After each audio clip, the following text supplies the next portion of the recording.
सोना नाम की लड़की एक कंपनी में काम किया करती थी। सोना अपनी सहेली चेतना के साथ रहा करती थी। सोना सैटरडे संडे आता तो शॉपिंग करने चली जाती थी। एक दिन सोना और चेतना घर का सामान खरीदने के लिए मॉल में चली जाती है।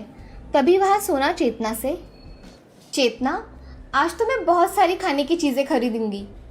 वैसे भी तुझे खाने के सिवा और क्या सूझता है?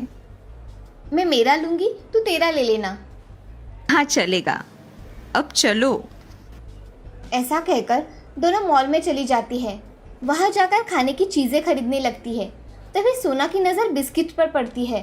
वो ढेर सारे बिस्किट्स ले लेती है।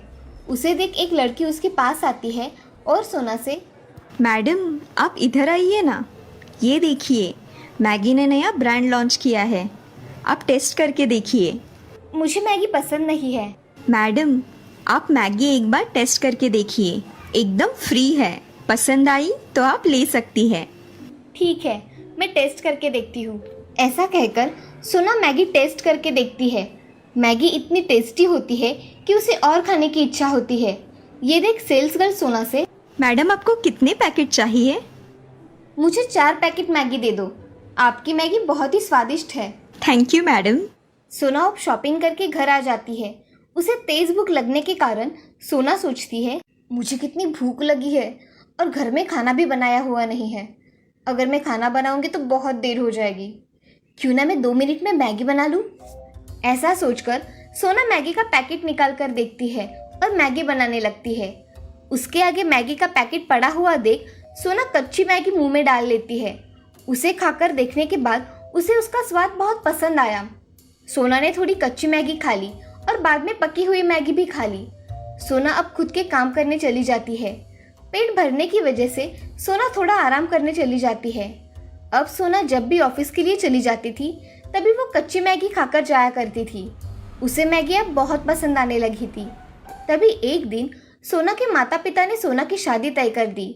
सोना की माँ रेवती सोना से, सोना बेटी कैसी हो? माँ, मैं अच्छी हूँ, तुम कैसी हो? मैं भी अच्छी हूँ। तुम्हारे पापा ने तुम्हारे लिए एक अच्छा रिश्ता देखा है, लड़का बहुत ही होनहार है। हम चाहते हैं कि तुम शादी कर लो।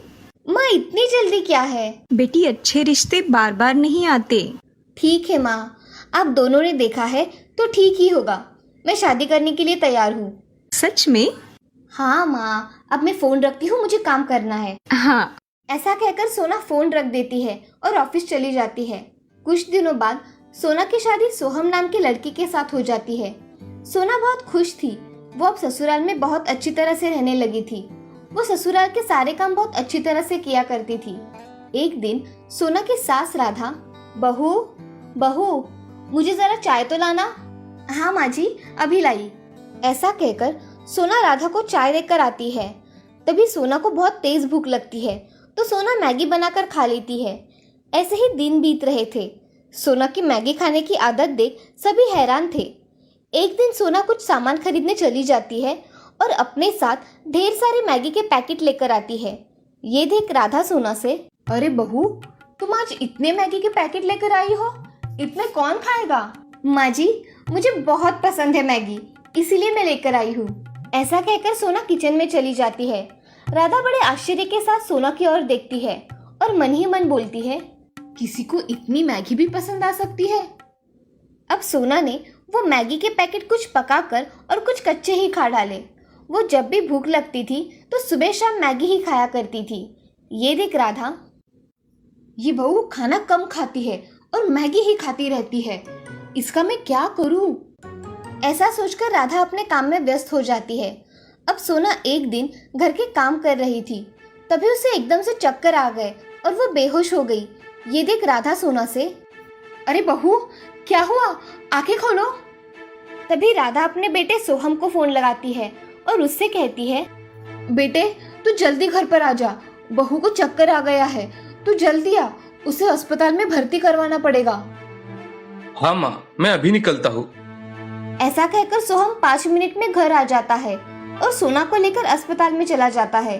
अब सोना को डॉक्टर चेक करते हैं और कुछ टेस्ट करते हैं और उसके टेस्ट के रिपोर्ट देखकर डॉक्टर सोहम को बुला लेते हैं और, डॉक्टर साहब, क्या मैं अंदर आ सकता हूँ?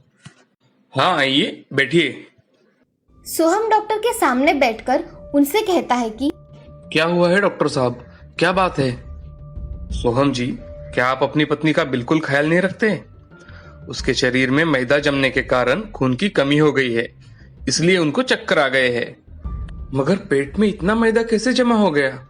उन्होंने मैदे के पदार्थ बहुत सालों से खाए हैं, इसलिए उनके शरीर में मैदा जम गई है। उन्हें दवाइयां लिख कर देता हूँ, मगर अब उन्हें बाहर की चीजों से दूर ही रखना, नहीं तो उनकी तबीयत फिर से बिगड़ जाएगी। डॉक्टर साहब, मैं आगे से पूरा ख्याल रखूंगा। आपका बहुत बहुत धन्यवाद। जी, आप आ सकते हैं। जी। ऐसा कहकर सोहम डॉक्टर के केबिन से निकलकर सोना के पास चला जाता है। तभी राधा सोहम से, क्या कहा डॉक्टर ने? माँ, डॉक्टर ने कहा है कि इसके शरीर में खून की कमी हो गई है और इसके पेट में मैदा जम गया है।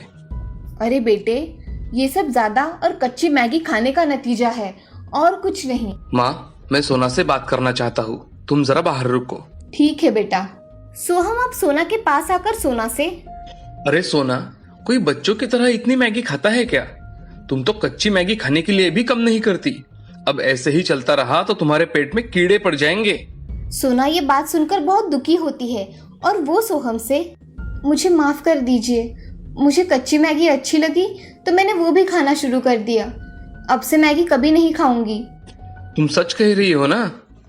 हाँ, मैं सच कह रही हूँ। आइंदा से मैदे के कोई भी पदार्थ नहीं खाऊंगी, मुझ पर विश्वास कीजिए।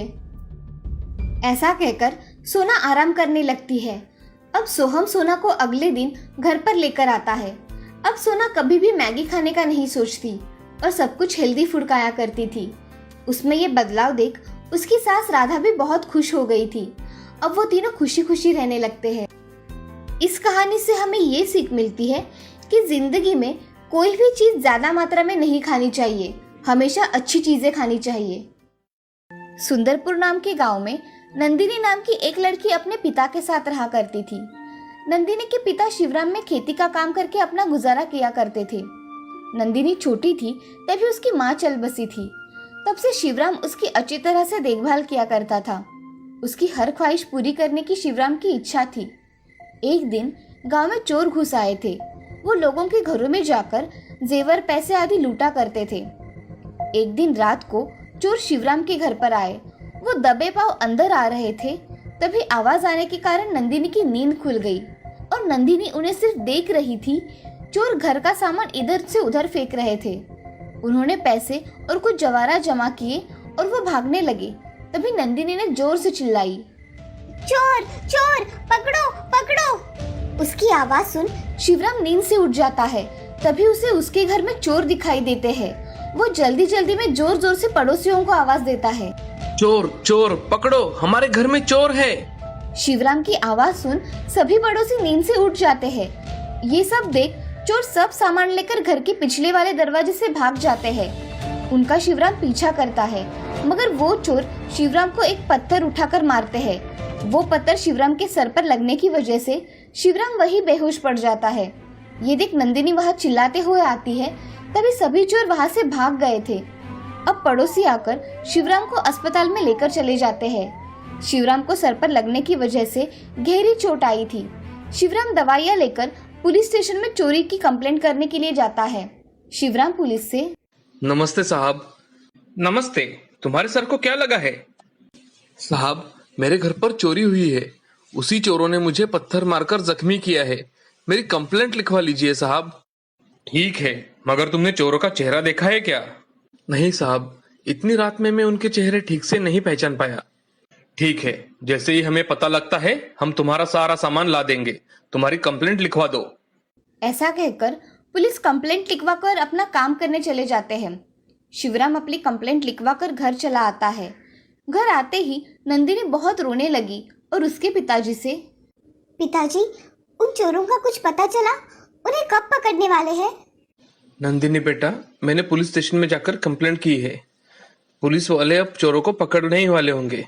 जब पुलिस वाले उनको पकड़ेंगे तो हमें कॉल करके बताएंगे।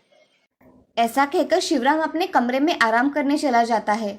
अब नंदिनी को पता चलता है कि चोर अभी तक पकड़े नहीं गए थे।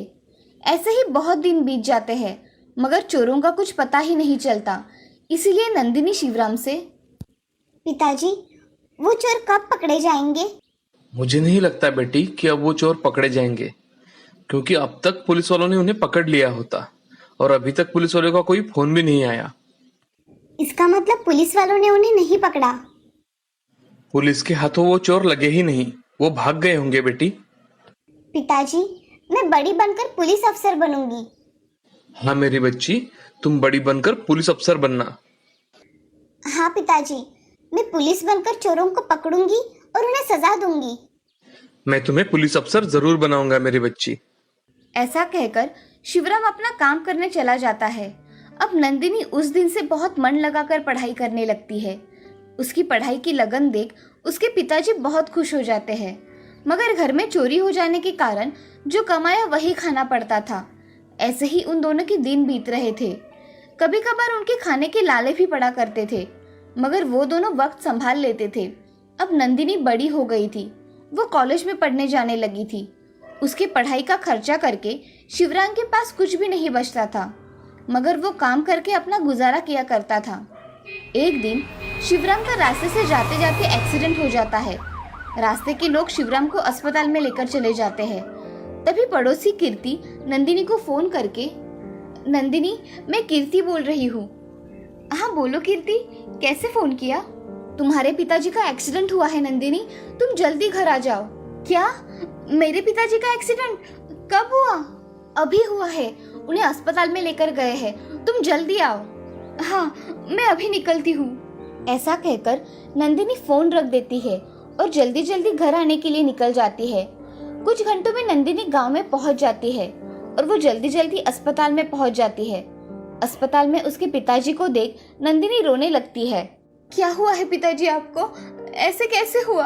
अब उठिए ना। ऐसा कहकर नंदिनी बहुत रोने लगती है। कुछ घंटों बाद शिवराम को होश आ जाता है और नंदिनी को सामने देख शिवराम बहुत खुश हो जाता है।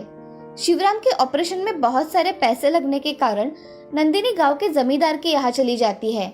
नंदिनी जमींदार से, जमींदार जी, मुझे पैसों की सख्त जरूरत है, पिताजी का ऑपरेशन करवाना है, क्या आप मेरी मदद करेंगे? कितने रुपए चाहिए तुम्हें ऑपरेशन के लिए? मुझे 50,000 रुपए चाहिए जमींदार जी, मैं आपके पैसे थोड़े थोड़े करके चुकते कर दूंगी। मैं तुम पर भरोसा करके तुम्हें पैसे दे रहा हूँ। मैं आपके पैसे जल्द ही चुका दूंगी, आपने मेरी मदद की, इसीलिए मैं आपकी जिंदगी भर ऋणी रहूंगी। नंदिनी जमींदार के पैसों से उसके पिताजी का ऑपरेशन करवाती है। अब कुछ दिनों में शिवराम ठीक होकर घर आ गया। नंदिनी अब लोगों के यहाँ काम करके पैसे कमाया करती थी। उसको काम करते देख शिवराम नंदिनी से, नंदिनी, तुम यहाँ लोगों के यहाँ काम क्यों कर रही हो? तुम्हें कॉलेज नहीं है क्या आज? पिताजी, मैं सोच रही थी कि आपकी तबीयत ठीक हो जाने के बाद मैं कॉलेज चली जाऊंगी। मगर बिटिया, तुम्हारी पढ़ाई भी तो उतनी ही महत्वपूर्ण है, ये काम तो होता ही रहेगा।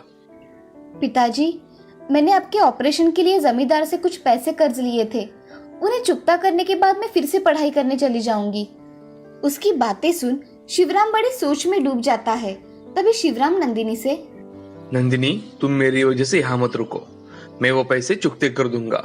और हाँ, तुम्हें पुलिस अफसर ही बनना है।